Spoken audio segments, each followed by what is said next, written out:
let's wrap up this month.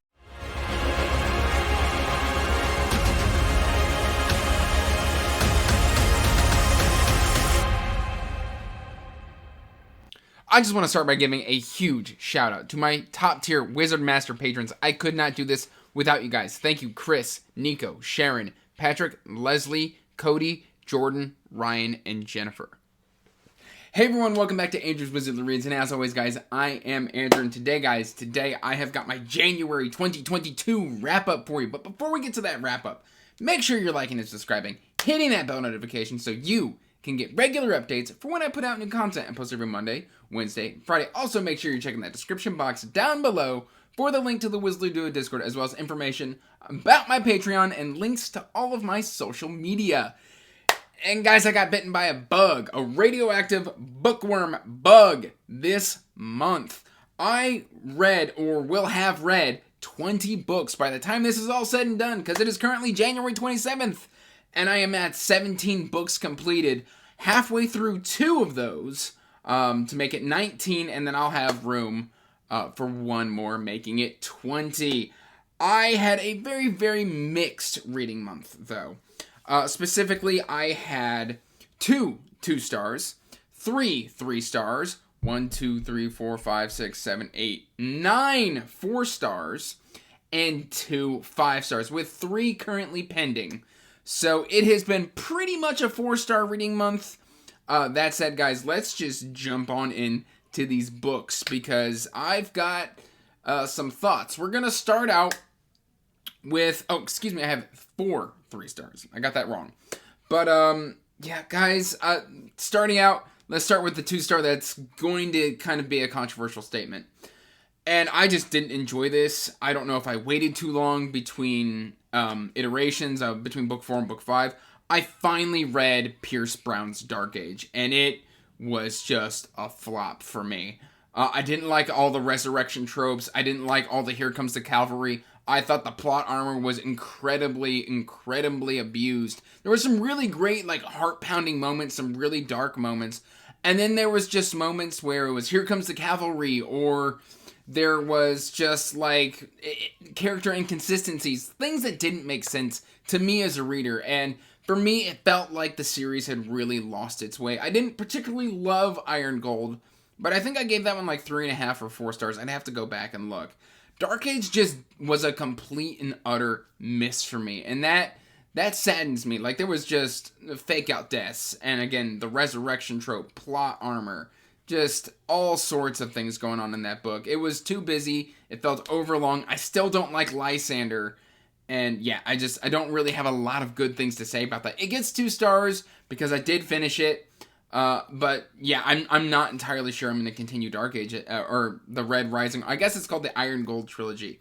That first trilogy with Red Rising, Morning Star, and Golden Sun, or I should say Golden Sun and Morning Star, are fantastic to me. I loved those last 2 books in that trilogy, and it just feels like the series to me has lost its way. I was expecting something like grimdark and adult and really dark sci-fantasy.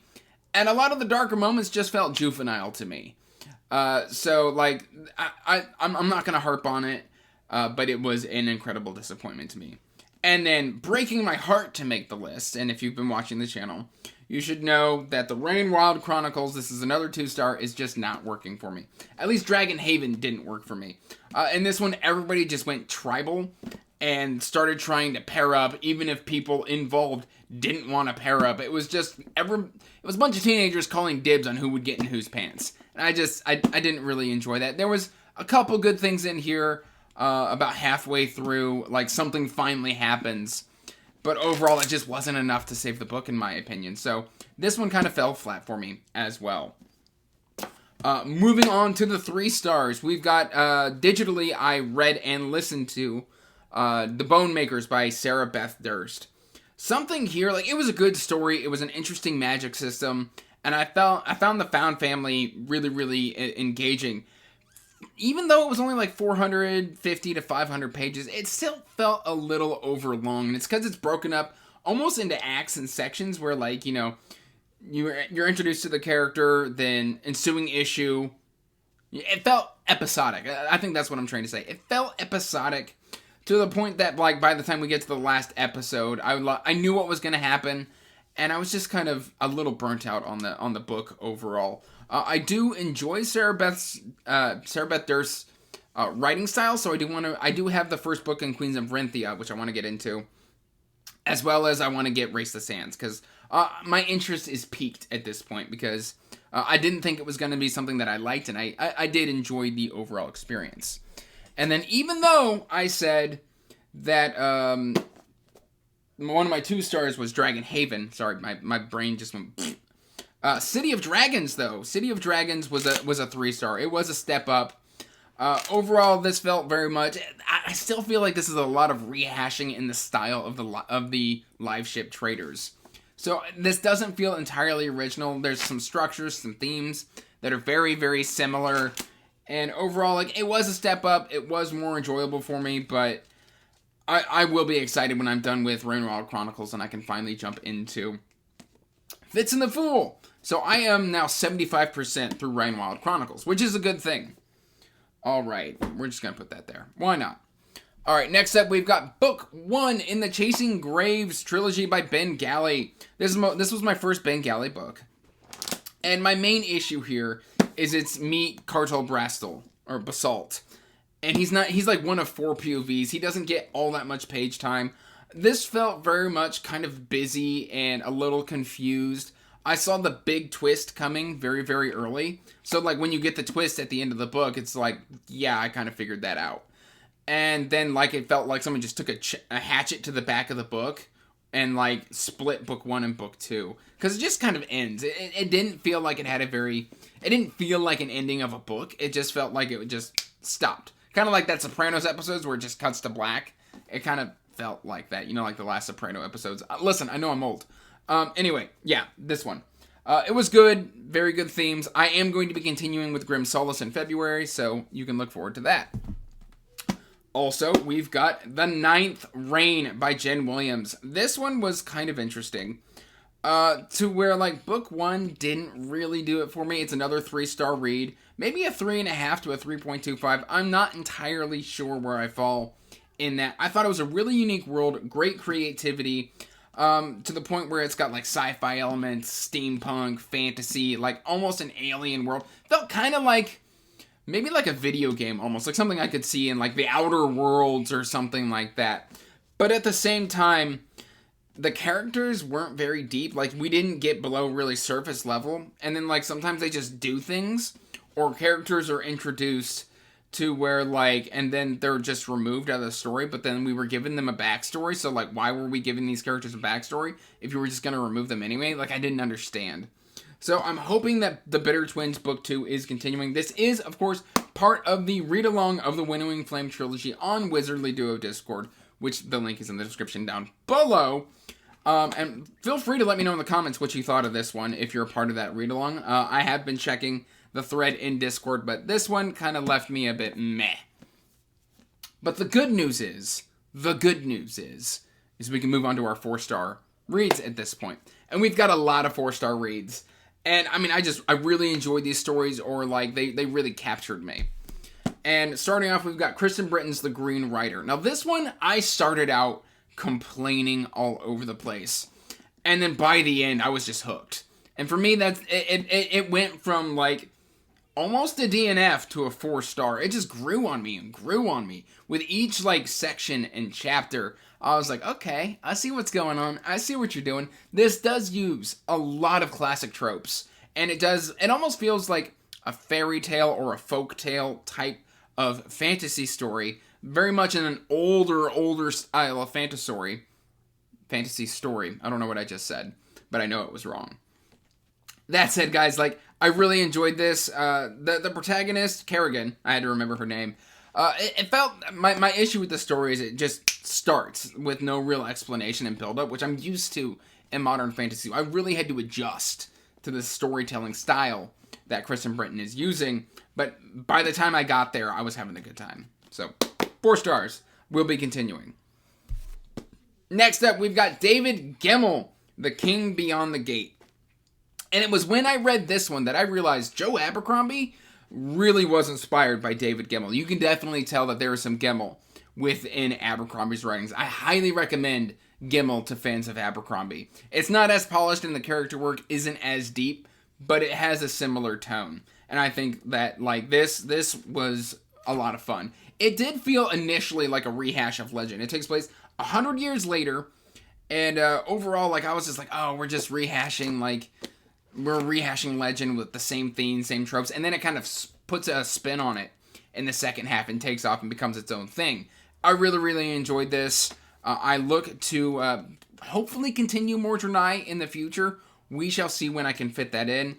I don't know if I'm going to do, like, chronological order or publication order, because, like, chronologically, I think Quest for Lost Heroes is next. But I know in publication order, Waylander is next. So let me know in the comments down below if you're a Gemmell Draenei fan and you've read them. Which one should I go with? Should I go Waylander or Quest for Lost Heroes? I'd really like to know. Speaking of Abercrombie, finally happened. This was a slot in, a TBR switch. Initially, I was going to be reading the third Lotlands book. But then, like, I reached out to Leslie from the Nerdy Narrative, and I was like, have you read this one yet? Speaking of Lotlands, and she's like, no, I'm reading it in April. So I switched it because I wanted to buddy read that with her. And I was like, you know what I haven't read that you love is The Heroes, Leslie. And I give this 4 stars. This is probably my second favorite overall Abercrombie book. I really liked it. It is really just 1 battle, 3 men. As it says on the back, it says 3 men, 1 battle, no heroes. I really enjoyed this. The ending, I heard, like, a lot of people were like, oh, the ending spoils it. I actually kind of liked the ending. So that worked really well for me. I still wasn't blown away. There are times where I'm just kind of bored because it is a lot of sitting around talking about battles, talking about what it means being a hero. And so there is a little bit of that Abercrombie to get a little carried away. But I still overall enjoyed this. This was a better experience for me over Best Served Cold. So yay. I am hopefully, speaking of Abercrombie, we'll talk about that in a minute, but hopefully I'll be reading Red Country within the next 3 or 4 days. Anyway, and then I will be done with the standalone trilogy, and then it's time for Age of Madness. Whenever I can fit that in. Who knows? Who knows? Alright, did somebody say Discworld? No, that was just me. Guys, I read 2 Death books this month, and that is a good thing. Overall, I am still preferring the City Watch collection, but I read Soul Music and Hogfather, and I gave both of these 4 stars. I think I gave Hogfather like a 4.25 and Soul Music a 4-star.